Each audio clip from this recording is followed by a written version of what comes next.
Ramadan, momen menjaga keharmonisan keluarga, itulah tema Damai Indonesiaku spesial Ramadan untuk hari ini. Dan kita sampai di segmentasi tanya jawab, saya akan mempersilahkan ini jamaah bapak-bapak maupun ibu-ibu yang ingin bertanya kepada guru-guru kita. Terutama ini adalah para jamaah dari Masjid Husnul Khotimah Jatisari, Kecamatan Jati Asih, Kota Bekasi, Jawa Barat. Pertama dari bapak-bapak terlebih dahulu ya, ini ada Bapak Solihin yang ingin bertanya. Silahkan boleh berdiri Pak dan sampaikan apa pertanyaannya. Bismillahirrahmanirrahim. Assalamualaikum warahmatullahi wabarakatuh. Waalaikumsalam warahmatullahi wabarakatuh. Baik, nama saya Muhammad Solihin Nur. Ingin bertanya Pak Kiai, bahwa di bulan Ramadan ini memang momentum yang sangat luar biasa untuk menjaga keharmonisan rumah tangga. Kita bisa sahur bersama keluarga, anak-anak, termasuk buka puasa dan lain sebagainya. Namun mungkin masih banyak di antara kita semua tidak bisa menjaga hal tersebut. Nah, apakah yang tidak bisa menjaga keharmonisan rumah tangga tersebut bisa mendapatkan ampunan dari Allah dan juga bisa mendapatkan malam Lailatul Qadar yang bisa kita tunggu. Mungkin itu Pak Kiai, terima kasih. Wassalamualaikum warahmatullahi wabarakatuh. Waalaikumsalam warahmatullahi wabarakatuh. Kiai Sumarno Syafi'i silahkan. Terima kasih Pak Solihin. Urusan manusia dengan manusia, dia akan mendapatkan ampunan dari Allah apabila sudah bisa membiarkan urusan manusia dengan manusia. Ceritanya begini Bu, dosa itu ada 3 macam. Ada dosa manusia kepada Allah, ada dosa manusia kepada sesama manusia, ada dosa manusia kepada dirinya sendiri. Dosa manusia kepada Allah apabila manusia melanggar syariat. 1. Yang kedua, apabila manusia tidak mempercayai syariat. Enggak percaya sama rukun Islam. Ada orang sekarang orang Islam kagak percaya sama rukun Islam. Ada kagak? Ada. Itu dosa manusia kepada Allah. Ibu bapak maksiat, berzina atau yang namanya melanggar hukum Allah, meninggalkan kewajiban. Taubatnya kepada siapa? Kepada Allah. Kembali kalau harmonisasi antara manusia, hablum minanas. Kalau urusan manusia dengan manusia, maka manusia harus minta maaf kepada sesama manusia.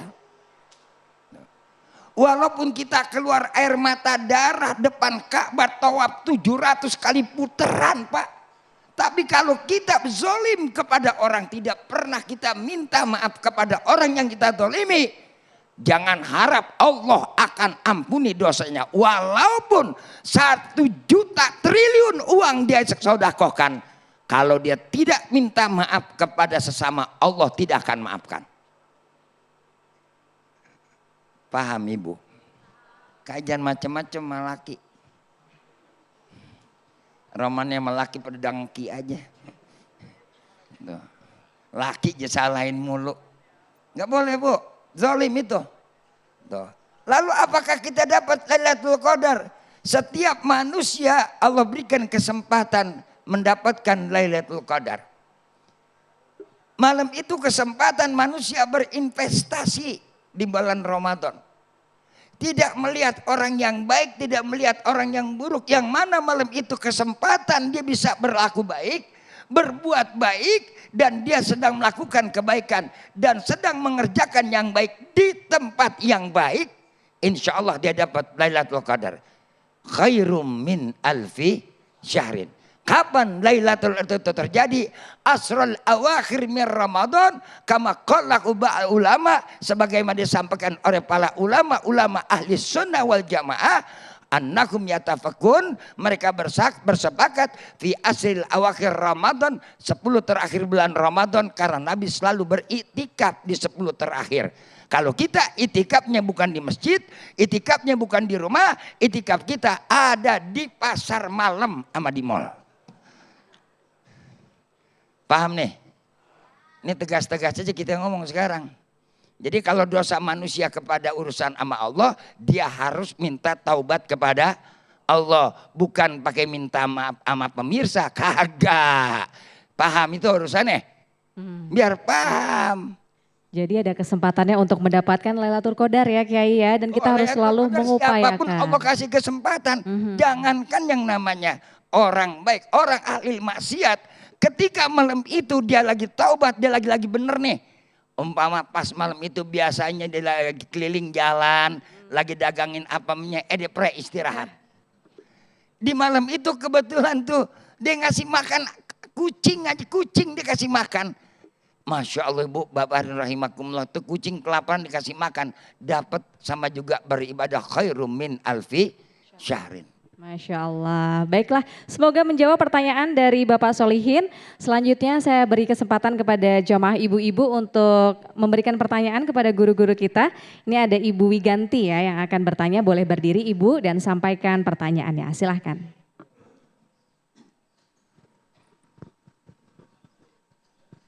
Bismillahirrahmanirrahim. Assalamualaikum warahmatullahi wabarakatuh. Waalaikumsalam warahmatullahi wabarakatuh. Mohon bertanya Pak Ustadz. Tipsnya, nama saya Wigati. Saya mau bertanya, tipsnya biar hubungan suami istri makin romantis di saat menjalankan bulan suci Ramadan. Kedua, bagaimana cara menjaga keharmonisan suami istri di bulan Ramadan? Terima kasih. Masya Allah, baik. Langsung akan dijawab oleh Habib Ahmad Alkaf. Silahkan Habib. Subhanallah. Sebetulnya Pak Kiai ini ingin jawab ini. Yang keren. Dan ahlinya insya Allah. Alhamdulillah, pertanyaannya romantis ya. Romantis itu, kita paling romantis itu adalah Rasulullah dengan istrinya. Nomor satu dengan Sayyidah Khadijah, Sayyidah Aisyah, itu paling romantis. Sampai sudah meninggal pun masih dipuji-puji, disebut-sebut. Itu tentang Sayyidah Khadijah. Kalau Sayyidah Aisyah pengalamannya ketika Ramadan, salah satunya. Ramadan itu romantis, dia selalu bersama dalam ibadah. Menghargai Rasulullah. Ketika Rasulullah lagi puasa diperhatikan, biasanya ngobrolnya banyak kanan kiri, kata Sayyidah Aisyah, Rasulullah seakan-akan tidak kenal kami dan kami tidak kenal Rasulullah. Romantisnya adalah apa? Tambah menguatkan ibadahnya. Suaminya menguatkan istrinya, istrinya menguatkan suaminya. Ayo kita sahur dengan makanan yang halal. Baca doa, ayo kita sholat berjamaah, ayo kita ngaji. Itu tambah di situ sentuhan-sentuhan. Ma, sekarang kita udah umur berapa? Kira-kira kita ini itu bagaimana nanti? Kita bisa bersama lagi apa enggak ya? Nah itu akan menyentuh. Di situ akan, ya Allah suamiku hebat. Suaminya pun diajak bicara begitu. Sayyidah Aisyah sampai minta, kalau seandainya kata Sayyidah Aisyah, kalau kami ini sekarang merasa ini adalah malam Lailatul Qadar. Ya Rasulullah, wahai suamiku ya Rasulullah, ajarkan aku. Sampai begitu istrinya minta, coba bayangkan. Ajarkan aku kira-kira ibadah apa yang paling bagus ketika kalau kita merasa Lailatul Qadar. Rasulullah senangnya luar biasa, berarti istrinya ini semangat. Rasulullah semangat ibadah, tambah dimintanya bukan dimintain duit mau lebaran.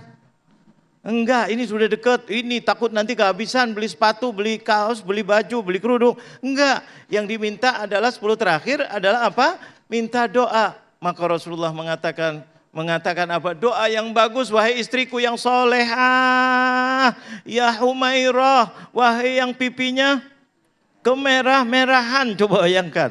Itu Rasulullah kepada istrinya mengatakan apa? Katakan, minta doa kepada Allah. Allahumma innaka afuwun tuhibbul afwa fa'fu anni. Kalau sendirian, kalau berjamaah Allahumma innaka afuwun tuhibbul afwa fa'fu anna. Jadi keharmonisan dibalas dengan keharmonisan, tapi kembali kepada agama. Kita ingin nanti kumpul lagi di akhirat, bukan hanya sekedar di dunia. Itulah romantis dan keharmonisan yang luar biasa. Betul apa betul? Ayo kita sama-sama baca doa ini, mudah-mudahan bermanfaat untuk yang pemirsa semuanya kita. Allahumma innaka afuwun tuhibbul afwa fa'fu anna. Ini yang bisa saya jawab, mudah-mudahan bermanfaat. Amin, amin, ya rabbal alamin. Jadi harmonis dengan beribadah bersama, begitu ya, Masya Allah. Semoga menjawab Ibu Wiganti. Dan pemirsa, untuk para jamaah di Masjid Husnul Khotimah ini masih ada kesempatan satu segmen lagi ya untuk bertanya pada guru-guru kita. Maka kita jeda terlebih dahulu, Majelis Ilmu Damai Indonesia Spesial Ramadan akan kembali usai yang satu ini.